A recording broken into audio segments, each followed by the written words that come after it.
अमीर सहेली का बड़ा घर।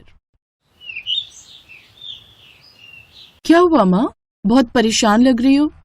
बेटी, आज हमारे घर में अन्न का एक दाना भी नहीं बचा।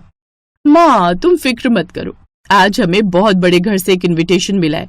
हमारे स्कूल में एक लड़की पढ़ती है, उसके पापा के इस शहर में बहुत सारे होटल हैं। उसने आज हम सभी कॉलेज के स्टूडेंट्स को इनवाइट किया है माता पिता के साथ। आपको भी मेरे साथ चलना होगा। ठीक है बेटी, तो जल्दी से तैयार हो जाओ, शाम को ही हमें निकलना है। दोनों फटे पुराने गरीबों वाले कपड़े पहनकर उस अमीर लड़की रागिनी के घर के बाहर पहुंचे। बंगला देखकर उसकी माँ की आंखें खुली की खुली रह गईं। वो बिल्कुल व्हाइट हाउस जैसा लग रहा था। क्या हुआ माँ? ऐसा बंगला मैंने आज तक नहीं देखा ममता। खैर, जैसे दोनों माँ बेटी उस बंगले के अंदर गए तो देखा चारों तरफ एक से एक अमीर इंसान था। सबने महंगे महंगे कपड़े पहन रखे थे। तभी रागिनी उनके पास आई। दोस्तों, ये देखो हमारे कॉलेज की सबसे होनहार लड़की। जोरदार तालियों से इनका स्वागत करो। सभी लोग उन दोनों को अजीब नजरों से देखने लगे, लेकिन रागिनी के कहने पर सब जोर जोर से तालियां बजाने लगे। बेटी, तुम्हारी सहेली इतनी अमीर होने के बावजूद कितनी संस्कारी है। हम गरीबों की भी कितनी इज्जत कर रही है। खैर, थोड़ी देर बाद खाना शुरू हुआ। सभी लोग खाने की लग्जरी टेबल्स पर बैठ गए और वेटर उन्हें खाना सर्व करने लगे। ममता भी अपनी माँ को लेकर एक टेबल पर बैठ गई।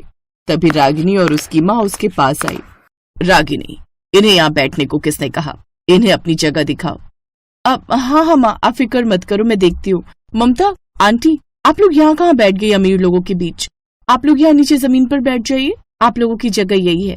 ये तो किस तरह बात कर रही है? ममता, तुम बहुत मासूम हो। तुम्हें क्या लगा था वो तालियां तुम्हारे सम्मान में मैंने बजवाई थी? तालियां तो मैंने इसलिए बजवाई थी ताकि तुम लोगों को अपनी औकात का पता चल सके। इन अमीर लोगों को भी तो पता चले कि कोई गरीब आया है इस पार्टी में। तुम लोगों के लिए मैं इतनी महंगी महंगी प्लेटें बर्बाद नहीं कर सकती। मेरा बंगला करोड़ों का है, यहाँ की फर्श भी बहुत कीमती है। रागिनी की बातें सुनकर ममता को बहुत गुस्सा आया। उसने अपनी माँ का हाथ पकड़ा और उठ खड़ी हुई। तुझे अपने करोड़ों के बंगले पर बहुत घमंड है ना? मैं इन सब के सामने तुझसे वादा करती हूँ कि ये बंगला एक दिन मैं खरीद लूंगी। दोस्तों, मम्मी डैडी देख रहे हो ये भिखारन क्या कह रही है? कपड़े खरीदने की औकात नहीं है और बोलती है ये बंगला खरीदेगी। चलो माँ, बहुत हो गई बेइज्जती। ममता अपनी माँ को लेकर घर वापस आ गई। बेटी, बाकी सब तो ठीक था, लेकिन तुझे इतनी बड़ी बात इतने सारे लोगों के सामने नहीं कहनी थी। हम तो साल का 50,000 भी नहीं कमा पाते। मैंने जोश जोश में आकर कह दिया था, लेकिन फिर भी मैं आपसे वादा करती हूँ कि उसका वो बंगला तो मैं खरीद कर ही रहूंगी। अगले दिन ही ममता अपनी सारी डिग्री लेकर किसी कंपनी में इंटरव्यू देने चली गई। मैनेजर ने उसकी डिग्री देखी, फिर ममता को ऊपर से नीचे देखा और कहा, देखिए, आपकी डिग्री तो ठीक है, लेकिन आपकी ड्रेस हमारी कंपनी की पॉलिसी के खिलाफ है। इंसान के कपड़े देखकर उसकी मानसिकता का भी पता लगता है। गरीबी मानसिकता हमारी कंपनी के लिए खतरनाक है। लेकिन ममता ने फिर भी हार नहीं मानी। वो लगातार कई दिनों तक अलग अलग कंपनियों में इंटरव्यू देती रही, लेकिन उसे कहीं पर भी नौकरी नहीं मिली। जब काफी दिनों तक उसे कोई काम नहीं मिला तो वो अचानक किसी रेस्टोरेंट में पहुंच गई। उसका मालिक बहुत बुजुर्ग था। बेटी, मेरे यहाँ सारा स्टाफ फुल है, मैं तुम्हें बर्तन धोने का काम दे सकता हूँ। ठीक है बाबा, मैं ये काम करने को भी तैयार हूँ। तो अब ममता उस होटल में बर्तन धोने का काम करने लगी। फिर एक रोज उसके मालिक ने कहा, बेटी, आज हमारे सारे हलवाई गांव गए हुए हैं, क्या तुम्हें खाना बनाना आता है?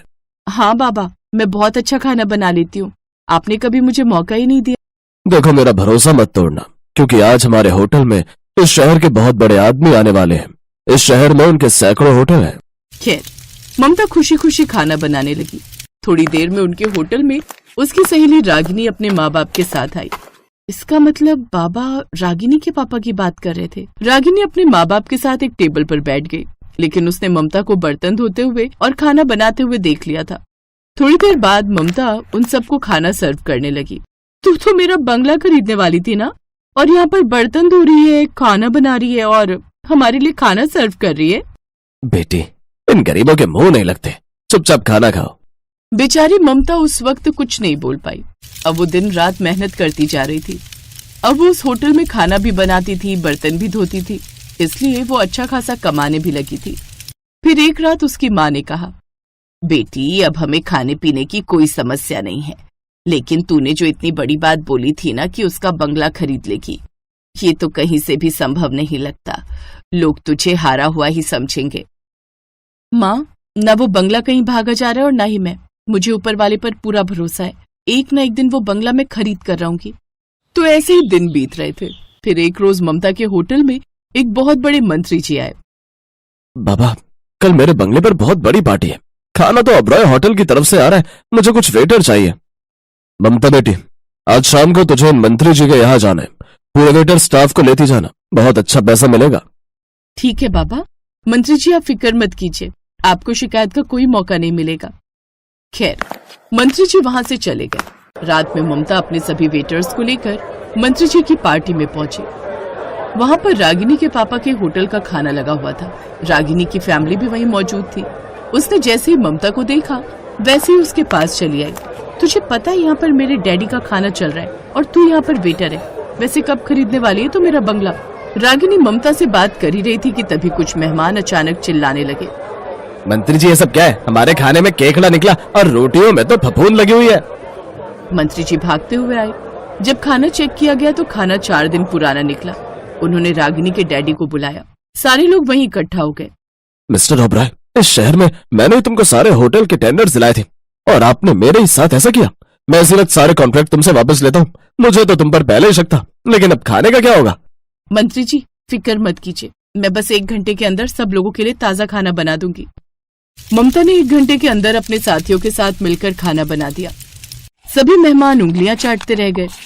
मंत्री जी, आपको ऐसे लोगों को मौका देना चाहिए। इस लड़की के हाथ में तो ओबरॉय साहब के खाने से 10 गुना बेहतर स्वाद है। ममता बेटी, आज से इस शहर के होटल के सारे टेंडर मैं तुम्हें देता हूँ। मैं 10 करोड़ इन्वेस्ट भी करूंगा।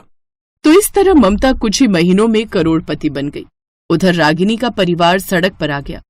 उसके बंगले की बोली लगी और सबसे बड़ी बोली ममता ने लगाई। रागिनी ने खुद अपने हाथों से ममता को चाबी दी।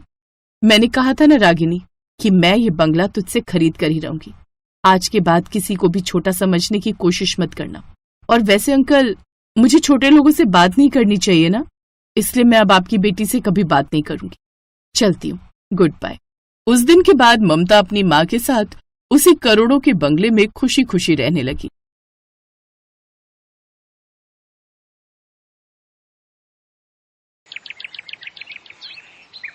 क्या हुआ मेरी जान, यूं मुंह लटका कर क्यों बैठी है? कुछ नहीं निधि, अगर तुझे बताऊंगी तो तू हंसेगी। अब बताएगी भी? मुझे ना अर्जुन से प्यार हो गया है, लेकिन वो गरीब घर से है। छी, तू क्या है यार, तुझे प्यार करने के लिए वही लड़का मिला था। उस जैसे गरीब लड़के को तो मैं नौकर भी ना रखूं। हाँ, माना कि दिखने में हैंडसम है, लेकिन फिर भी यार हमारे लेवल का नहीं है। तुझे कभी प्यार नहीं हुआ ना, तू इसलिए ऐसा कह रही है। मैं तो कहती हूँ तू उसका ख्याल अपने दिमाग से निकाल दे। कहाँ तो इतने बड़े बिल्डर की बेटी और कहाँ वो मामूली सी नौकरी करने वाला। तू नहीं समझ रही, वो मुझे बहुत अच्छा लगता है। अच्छा ठीक है फिर, चल अभी उससे जाकर कह दे। निधि सुप्रिया को लेकर अर्जुन के पास जाती है। मैं इन सब चक्करों में नहीं पड़ना चाहता। तुम इतनी अमीर लड़की को मना कर रहे हो अर्जुन, इसे तो तुम अपनी खुशकिस्मती समझो। मुझे अमीर लड़की नहीं चाहिए, मैं ऐसी लड़की से शादी करना चाहता हूँ जिससे मैं अपनी थोड़ी सी कमाई से भी खुश रख सकूं। और जानती हो सुप्रिया मैडम, मैं एक मिडिल क्लास घर में रहता हूँ जहाँ साधारण सा खाना पीना होता है, ना तो कोई गाड़ी और ना ही कुछ और। क्या तुम ऐसे रह पाओगी? ये सुनकर सुप्रिया घबरा गई। नहीं, मुझे नहीं पता था कि तुम इतने गरीब हो। मैं नहीं कर सकती इतने गरीब लड़के से शादी। देखा नहीं थी, गरीबी का नाम सुनकर ही वो पीछे हट गई। अच्छा तुम बताओ, क्या तुम मुझ जैसे गरीब से शादी कर सकती हो? तुम भी तो इतनी अमीर हो। बात निधि के स्वाभिमान की थी और वहाँ और भी कई लोग थे। हाँ, मैं तुमसे शादी करूंगी। और ये रही लिपस्टिक, अब इससे मेरी मांग भरकर सबके सामने मुझे स्वीकार करो। अर्जुन ने उस लिपस्टिक से ही उसकी मांग भर दी और वहां से जाने लगा। निधि भी उसके साथ साथ उसके पीछे पीछे जाने लगी। तुम मेरे पीछे पीछे कहाँ रही हो? अभी कुछ देर पहले तो तुमने मेरी मांग भरी, उस हिसाब से अब मैं तुम्हारी पत्नी हूँ। अब मैं तुम्हारे साथ तुम्हारे घर में ही तो रहूंगी। एक बार फिर सोच लो निधि। अब तो सोच लिया, और ये सब तुम्हें मेरी मांग भरने से पहले सोचना चाहिए था। अब तो तुम्हारी नाक में दम न कर दूं तो कहना। चलो देखते हैं कौन किसकी नाक में दम करता है। निधि अर्जुन के साथ उसके घर चली गई। घर आकर उसने सारी बात अपनी सास को बताई। अब शादी चाहे जिस भी हालात में हुई हो, लेकिन ये अब इस घर की बहू है। बहू, आज से वो वाला कमरा तुम्हारा है। अगली सुबह निधि सोकर उठी तो उसने अर्जुन से कहा, अर्जुन जाओ मेरे लिए चाय लेकर आओ, नाश्ता मैं बाद में करूंगी। यहाँ कोई नौकर नहीं है, यहाँ खुद ही चाय बनानी पड़ेगी। चलो उठो और जाओ और खुद जाकर कॉफी बनाओ। अच्छा ये बात है, ठीक है, मैं अभी चाय बनाकर लाती हूँ। निधि रसोई में गई और चाय में चीनी की जगह ढेर सारा नमक डालकर ले आई। जैसे ही सबने चाय पी, छी भाभी, ये आपने कैसी चाय बनाई है? क्या तुम्हें चाय तक बनानी नहीं आती?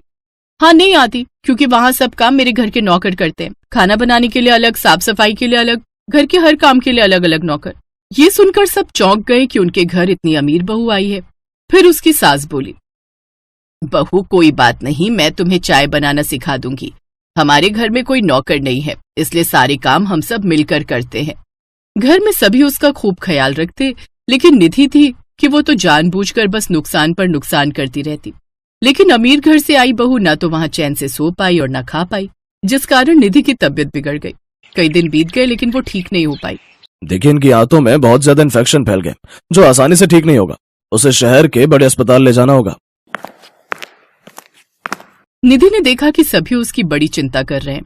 उसने अपनी सास सरला को अर्जुन से बात करते हुए सुना, माँ, बड़े हॉस्पिटल में दिखाने लायक हमारे पास पैसे कहाँ हैं? लेकिन इलाज करवाना भी तो जरूरी है, अगर तबीयत ज्यादा बिगड़ गई तो। नहीं माँ, मैं उसे कुछ नहीं होने दूंगा। वो इस घर की इज्जत है। लोग तो यही कहेंगे कि अमीर बहू का ख्याल नहीं रख पाए। मैं कहीं से पैसे उधार लेकर देखता हूँ, लेकिन अगर नहीं हो पाया तो मैं ये घर बेच दूंगा। लेकिन ये तो तेरे बाबा की आखिरी निशानी है ना। हाँ माँ, लेकिन अपनी पत्नी को बचाने के लिए मैं कुछ भी करूंगा। ये सब सुनकर निधि को बड़ा दुख हुआ। वो देख रही थी कि सब उसे कितना प्यार करते हैं। तभी वो अचानक से बेहोश हो गई। उसकी तबीयत ज्यादा बिगड़ने लगती है। अर्जुन जल्दी से उसे अस्पताल ले जाता है। वो अपना घर बेच देता है और उसका इलाज करवाता है। निधि का इलाज होता है और वो कुछ दिन बाद पूरी तरह ठीक हो जाती है। अस्पताल से लौटकर जब वो घर आती है तो देखती है कि उसका ससुराल एक झोपड़ी में बदल चुका है। अर्जुन, हमारा घर? अब हमें यहीं रहना होगा निधि। निधि को समझते देर नहीं लगी कि उसके इलाज की खातिर अर्जुन ने अपना घर बेच दिया है, जो कि उसके पिता की आखिरी निशानी थी। वो सबके साथ उसी झोपड़ी में रहने लगती है। कुछ दिन बाद अर्जुन का जन्मदिन था और निधि उसे कुछ ऐसा देना चाहती थी जिसे देख अर्जुन का चेहरा खिल उठता। कुछ दिन बाद, चलो तो अर्जुन, चलिए माँ जी, ननद जी, आप सभी अपनी आंखें बंद रखिएगा। ओफो, ये क्या बचपना है निधि, अब तो आंखें खोलने दो। अब सब अपनी आंखें खोलो। वो सब अपनी आंखें खोलते हैं तो सामने अर्जुन के जन्मदिन का केक रखा हुआ था और घर को सजाया हुआ था। लेकिन उससे भी ज्यादा हैरान वो सब ये देखकर थे कि वो सब उसी घर में खड़े हैं जो उन्होंने बेच दिया था। ये सब मेरे पतिदेव का जन्मदिन का तोहफा। इसका मतलब मेरी अमीर बहू ने अपना ससुराल खरीद डाला। आप सब मेरे लिए इतना कर सकते हो तो क्या मैं इतना सा नहीं कर सकती? उस रोज मैंने आप दोनों की सारी बातें सुन ली थी, लेकिन मैं कुछ कह पाती उससे पहले ही मैं बेहोश हो गई और जब होश आया तब तक बहुत देर हो चुकी थी। मेरे माँ बाप के मरने के बाद उनकी इकलौती बेटी होने के नाते सब कुछ मेरा ही था। मैं पैसे से तो बहुत अमीर हूँ, लेकिन प्यार में उतनी ही गरीब। मुझे प्यार करने वाला कोई नहीं था। यहाँ आकर मैंने जाना कि प्यार क्या होता है और घर किसे कहते हैं। अर्जुन, तुम्हारे साथ रहते रहते मुझे सचमुच में तुमसे प्यार हो गया। प्यार तो मैं भी तुमसे करने लगा हूँ बहुत निधि, तभी तो अपनी जान से प्यारे अपने इस घर को, जो कि बाबूजी की आखिरी निशानी थी, उसे बेचने के लिए तैयार हो गया था। अब वो सब एक साथ खुशी खुशी प्यार से रहने लगे।